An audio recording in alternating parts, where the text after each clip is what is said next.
Halo teman-teman, selamat datang di channel .04.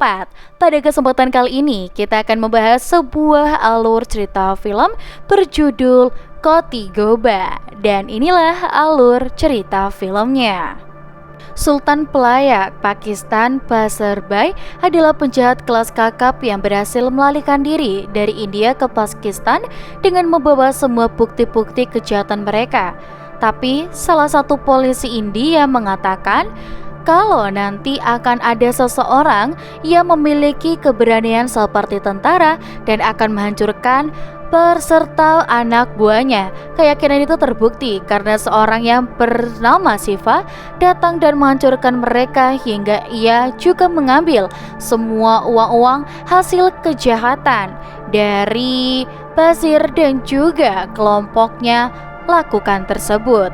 Saat dia adalah seorang pemuda berhati dermawan, selalu menghabiskan uangnya untuk kebutuhan hidup para penghuni panti asuhan dan juga panti jompo yang ia kelola selama ini. Di panti itu juga ia memiliki seorang anak kecil perempuan bernama Janu yang sangat ia sayangi. Namun ia terkejut ketika dia melihat Janu tiba-tiba terjatuh pingsan saat mereka sedang bercanda bersama. Dengan bergegas Satya membawa Janu ke rumah sakit untuk diperiksa. Tapi beberapa dokter di rumah sakit tersebut tidak sanggup untuk menangani penyakit yang diidap oleh Janu dan ia pun harus pergi ke luar negeri untuk mendapatkan pengobatan yang maksimal. Krakow, Poland. Devendra bersama semua anak buahnya menemui Dr. Sidat yang telah mereka sekap selama bertahun-tahun untuk memproduksi obat terus-menerus. Ia meminta anak buahnya untuk mengantar Dr. Sidat kembali ke ruangannya setelah menandatangani sebuah kesepakatan yang sebenarnya tidak ingin ia jalankan. Devendra juga meminta kepada anak buahnya untuk menjaga permata mahkota yang harganya sangat tinggi dan telah ia dapatkan dari lelang. Satya akhirnya membawa Janu ke salah satu rumah sakit yang berada di Warsaw, Polandia. Saat di rumah sakit, Satya langsung mendaftarkan Janu untuk mendapatkan giliran pemeriksaan. Setelah selesai melakukannya, ia sengaja berkeliling melihat situasi rumah sakit. Ia sangat terkesima ketika melihat seorang dokter berpakaian badut Sinterklas membagi-bagikan hadiah untuk beberapa pasien anak di ruangan tersebut. Kemudian beberapa ledakan terjadi di daerah utara Warsaw. Polisi pun dengan sigap langsung menuju ke tempat ledakan terjadi. Tapi saat di tengah jalan terjadi lagi beberapa ledakan di tempat yang berbeda. Sementara pencuri yang menggunakan topeng menyandra beberapa pengunjung museum karena mereka ingin mencuri permata mahkota yang disimpan di dalam museum. Tapi di dalam ruangan khusus pencuri datang seorang polisi dan berhasil membuka pintu, lalu berhasil membuka kotak dengan membacakan beberapa mantra untuk membuka kode pada kotak permata tersebut. Laporan polisi masuk kembali dan mengatakan terjadi kembali ledakan di beberapa tempat yang berbeda. Syarat polisi yang memimpin pemeriksaan merasa ini adalah permainan kos yang sudah terkenal sebagai pencuri yang mengambil barang-barang berharga dari mafia-mafia kelas kakap. Pencuri bertopeng yang berhasil mengambil permata mahkota mengingat semua pencuri lain bersama dengan beberapa sandera di ruang utama museum. Pencuri tersebut berhasil masuk ke dalam mobilnya, tapi Syarat tidak mau kalah dan tertinggal. Ia segera mengerahkan beberapa mobil untuk mengejar mobil pencuri tersebut. Di dalam mobilnya, dalam keadaan terdekat itu, ia membuka topengnya yang ternyata pria bertopeng tersebut adalah Satya. Polisi Poland langsung mengadakan rapat besar untuk membentuk tim Interpol yang dipimpin oleh Kang Ngana, seorang polisi cantik yang pintar dan juga berprestasi di bidangnya. India. Janu dan Satya kembali ke India dari Poland. Tanpa sengaja pria pun kembali bertemu Janu di bandara. Di sana, pria melihat Satya tengah menyapa beberapa lansia penuh dengan rasa hormat. Hal tersebut membuat pria menjadi kagum terhadap sosok Satya yang penuh dengan rasa hangat, menyapa dan menjaga para lansia tersebut. Sedangkan Satya yang berkenalan dengan pria membuatnya bahagia karena akhirnya ia bisa berkenalan dengan wanita yang sejak lama telah ia sukai. Sementara Basirba yang sangat mendendam kepada Satya, walaupun sudah berada di dalam penjara, harus berhadapan dengan Kishore, seorang mantan anggota polisi yang dijebloskan ke penjara karena Satya. Mereka berdua mendendam dan memperebutkan siapa yang akan menghabisi Satya lebih dulu. Kangana dan Sarat mulai menyelidiki pelaku pencurian permata mahkota di museum dengan mengecek semua rekaman kamera pengawas dari setiap ruangan di museum tersebut. Kangana yang memperbesar volume rekaman tersebut menyimpulkan bahwa Ghost menggunakan mantra berbahasa Sanskerta untuk membuka kotak tersebut. Kangana mulai mendapatkan data diri Satya sesaat sebelum kejadian ia berada di museum. Setelah mendapatkan semua data diri Satya, mereka memutuskan untuk terbang ke India. Sementara itu, Ghost memulai aksinya kembali. Ia memasuki sebuah kediaman Raja Ranganatha yang sangat mewah. Ia kemudian menghabisi dengan cepat semua pengawas yang berada di sana tanpa meninggalkan suara. Hingga akhirnya ia berhasil membunuh Raja Ranganatha. Devendra yang mengetahui Raja Ranganatha telah tewas sudah mulai membaca kalau pergerakan Ghost akan mengarah kepada dirinya dan kerajaan kejahatan yang telah ia dirikan selama bertahun-tahun. Ia mulai bergerak dan memerintahkan Mikhail untuk menghancurkan Ghost yang mereka ketahui itu adalah Satya. Kematian Raja Ranganatha membuat sebagian keluarganya bersedih. Satya yang menyempatkan diri hadir dalam upacara kremasinya menjadi pusat perhatian Syarat dan juga Kangana yang saat itu baru saja tiba di India dan langsung meluncur ke kediaman Raja Ranganatha setelah mendapat kabar ia telah tewas terbunuh. Mereka pun berniat melaporkan semua kejahatan yang dilakukan oleh Satya kepada kepolisian India, tapi mereka tidak yakin kalau Satya melakukan banyak kejahatan di Polandia karena Satya di India merupakan pemuda yang berhati emas dan memiliki sebuah lembaga sosial yang ia urus sendiri. Mereka mengatakan bahwa itu adalah perlakuan Siva saudara kembar Satya, tapi Kangana dan Syarat tetap bersikukuh kalau pelakunya adalah Satya. Setelah melihat beberapa bukti dan Kangana yang telah mengadakan penyelidikan mengatakan bahwa Siva yang dimaksud anggota polisi tersebut telah meninggal beberapa tahun yang lalu. Polisi kemudian mengeluarkan Kishore untuk memperoleh keterangan dari dirinya yang mengetahui siapa Satya sebenarnya. Ia mengatakan kalau Satya itu adalah seorang yang memiliki kepintaran di atas rata-rata dan mampu mengelabui banyak orang. Ia juga mengatakan kalau Satya itu dua orang yang menjadi satu. Namun semua pembicaraan mereka tidak mereka sadari telah ditonton langsung oleh Devendra yang telah memasang kamera di kancing baju salah satu anggota yang terdapat di situ. Maka di sini dia mendengarkan semua keterangan dari Kishore dan anggota Interpol Poland. Devendra bergegas meminta Mikhail untuk menyusun rencana dan menghabisi Satya dimanapun ia berada.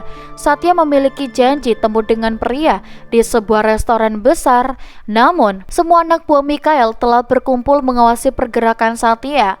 Mereka telah mengepung Satya dari berbagai sudut tetapi tetap tidak mencolok. Namun saat Satya masuk ke kamar mandi, mereka mulai mengikuti Satya dan membuat perhitungan kepadanya. Pria terkejut ketika beberapa pemuda terpental dan tubuhnya menghantam dinding kaca restoran hingga membuat semua pengunjung restoran menjadi panik dan berambur keluar. Lebih mengejutkannya lagi, ia melihat Satya menghajar semuanya dengan tangannya sendiri secara brutal. Bahkan Satya membunuh mereka dengan satu gerakan saja. Semua pengunjung restoran meninggalkan tempat tersebut setelah semuanya berantakan, kecuali pria yang masih berdiri terpaku melihat semua tindakan Satya menghabisi para penjahat tersebut. Hingga Kangana dan Syarat datang mengepung tempat itu sambil menodongkan senjata api. Mereka mulai bergerak memeriksa satu demi satu korban, tapi tiba-tiba mereka melihat Satya keluar dari kamar mandi sambil memegangi kepalanya. Dengan bergegas, para polisi tersebut mengingat borgol kepadanya dan membawanya ke kantor polisi. Satya didudukkan di sebuah ruangan oleh syarat untuk dimintai semua pengakuan atas kejahatan yang telah ia lakukan di Polandia, sambil menunjukkan bukti-bukti berupa foto-foto kejahatan yang telah ia lakukan. Namun Satya hanya terdiam dan tidak mengerti pertanyaan yang diajukan oleh syarat karena dia tidak merasakan melakukan hal-hal tersebut. Sementara pria yang ikut di dalamnya dimintai keterangan oleh Kangana di ruangan terpisah. Pria pun mengatakan kalau ia baru saja pertama kali melihat kebrutalan Satya saat menghabisi banyak orang di hadapannya. Dan Satya dimasukkan ke dalam sel yang sama dengan Kishore. Melihat kedatangan Satya, Kishore langsung menerjang tubuh Satya dan memukulinya sebagai peluapan rasa kekesalan terhadap Satya yang telah menjebloskannya ke dalam penjara. Hingga akhirnya polisi pun datang untuk melerai mereka berdua. Kishore pun terus meracau ketika ia bersama Satya menumpangi mobil tahanan untuk dipindahkan.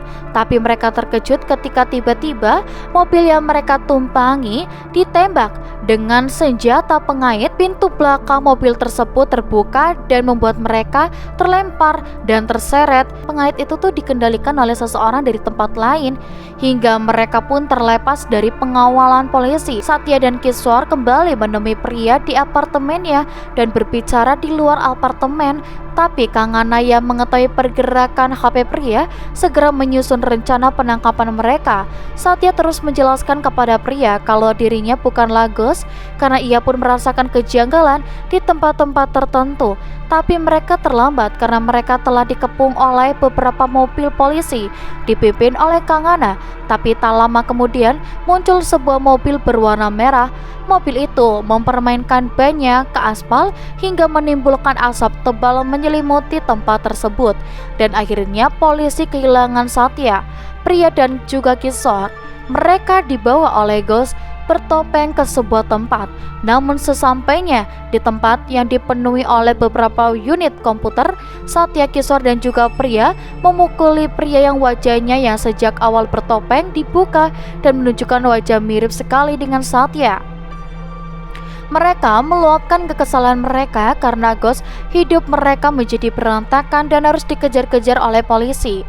Aksi pemukulan mereka berhenti ketika melihat seorang bernama Dr. Anand berdiri di belakang mereka dan mencoba menjelaskan semuanya kepada mereka. Dr. Anand segera menjelaskan ghost adalah Shiva. Ia mulai menceritakan jati diri Shiva yang merupakan saudara kembar Satya yang terpisah. Ibu Shiva dan Satya bernama Ibu Durga yang merupakan komisaris Departemen Kesehatan. Ia sangat berani kepada siapapun yang menurutnya tidak melakukan semua pekerjaan mereka di luar hukum. Ia yang bermimpi akan memberikan semua hal yang terbaik di segala bidang untuk kedua anaknya, dan anak-anak lain merasa terkejut ketika suaminya mengatakan kalau Devendra, pemilik perusahaan farmasi, berniat membuat sebuah virus penyakit yang akan disuntikan ke semua ibu hamil hingga anak-anak yang mereka lahirkan akan mendapatkan penyakit, dan mau tidak mau semua akan membeli obat dari perusahaan farmasinya. Mendengar hal itu membuat Durga semakin marah. Dan keesokan harinya ia mendatangi kantor Devendra dengan berani dan menyegel semua perusahaan farmasinya, juga menahan Devendra. Namun tanpa diduga saat Durga tengah menikmati hari-harinya di rumah, Devendra datang kembali ke rumahnya dengan memukul kepala Durga hingga terjatuh ke lantai. Buahnya memegangnya suami dan adik perempuannya yang mencoba menolongnya. Devendra pun menginjak-injak dan memukul perut Durga hingga Durga pingsan. Prakash yang merupakan suami Durga segera membawa ke rumah sakit dan menemui Dr. Anand untuk menolong istrinya.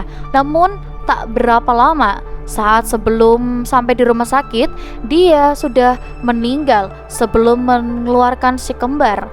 Dengan bergegas, Dokter Anan mengeluarkan bayi-bayi Durga dan berhasil menyelamatkannya. Ia memberikan 2 bayi tersebut terhadap orang yang berbeda, tapi ia terkena fitnah. Setelah mengakhiri hukumannya di penjara, ia menjadi Siva dan juga Satya beserta ayah mereka, tapi ia tidak berhasil menemukan Satya dan juga ayahnya hingga ia hanya membawa Siva pergi dan menetap di Polandia. Mendengar itu, Satya berniat membantu Siva hingga mereka menyusun rencana.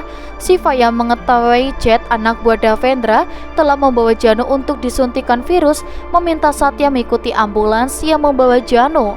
Sementara Dokter Anan harus cepat membawa pria bersembunyi setelah menyerahkan HP-nya kepada Kishore.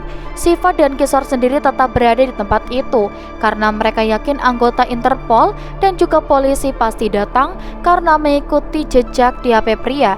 Dugaan Siva benar, tak lama Kang Ana datang bersama pasukannya dan langsung melumpuhkan Ghost dan Kishore, membawa mereka kembali ke kantor polisi. Tapi di perjalanan anggota Interpol lain mengkhianati Kang Ana dan meminta Kang Ana untuk membawa Ghost ke Kishore ke markas Davendra. Dengan bergegas, Kang Ana mencoba melawan dengan mengalihkan setir mobilnya dan sambil menelpon secara tanpa berbicara apapun. Kang Ana pura-pura menuruti keinginan sekutu Davendra. Ghost, Kishore, dan juga Kang Ana telah diikat di sebuah kursi yang berbeda. Saat Davendra datang mendekati mereka, Siva memperhatikan setiap gerakan yang dilakukan oleh Davendra, membuat dendamnya semakin mendalam. Davendra menenangkan Ghost dari kursinya hingga Siva terpental. Dengan penuh senyum kemenangan, ia mengatakan kalau Jet akan diserang dan akan dihancurkan. Mendengar apa yang dibicarakan Ghost, membuat Davendra segera menghubungi Jet yang sedang membawa Janu menggunakan ambulans. Jet pun tidak menyadari kalau ia tiba-tiba diserang. Mobil ambulans yang mereka kendarai dihantam sebuah motor yang dikendalikan oleh Satya. Ia segera mengajar Jet dan 2 anak buahnya hingga ia berhasil menarik Janu yang tak sadarkan diri hingga mereka berhasil keluar dari ledakan tersebut. Sementara Siva yang telah berhasil melepaskan diri langsung menghajar mereka satu persatu dan menghancurkan markas Davendra. Ia juga berhasil membebaskan Kishore hingga Siva berhadapan langsung dengan Davendra. Dengan tangannya ia mulai menghajarnya dan melumpuhkannya hingga ia pun berhasil membunuhnya, tapi tanpa diduga tiba-tiba pisau telah berada di tangan Kishore dan ia baru saja menusuk ke perut Davendra. Saat Sarah datang bersama dengan Kang Ana, Kishore akhirnya dibawa dan ditetapkan sebagai pelaku dan dalang dari semua kejahatan yang dilakukan oleh Ghost. Dan film pun selesai. Nah, gimana nih untuk alur ceritanya? Lumayan seru juga ya teman-teman, menarik banget. Dan untuk teman-teman di rumah yang mungkin kalian penasaran kan dengan alur cerita film yang lainnya, jangan lupa untuk like, komen, dan juga subscribe. Sampai jumpa.